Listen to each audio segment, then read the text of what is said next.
Hoy batugan, di ka pa mayaman, wala ka pang matabang wallet. Bakit di ka makabangon, baka bakal na mukha mo tapos unan mo naman magnet. Pahiga-higa lang sa higa, ang kala mo biyaya sa iyo ang kusang lalapit. Iba ka hanip, di nagpapanik. Sanay ka bang walang budget o sadyang wala ka lang target?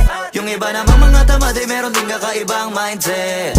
Kaso lang hindi natin alam kung utak ba talaga nila ang ginagamit o gumagamit. Pag walang wala at pagkakailanganin sa patalim kumakapit. Pag walang arip, sige ang dali, sige ituloy mo pa pare hanggat hindi ka pa sumasabi. Sana malabanan mo sarili mo na sanay na na puro kahingi. Alam mo naman siguro sa sarili mong hindi yan nakakabilib. Tapos siya pa yung galit sa'yo sa pilitan. Yun naman ang di ko maintindihan. Tipong imposible hindi mo din kainisan. Kahit pa ulit-ulit mo pasigihan, mali ka na kahit na isang beses mo lang hindian. Sa mga naririnig mo sana nakatuto ka para matuto ka ng sira ulo ka. Ang sakit mo nasa ulo kasi baka yung sakit mo nga ay nasa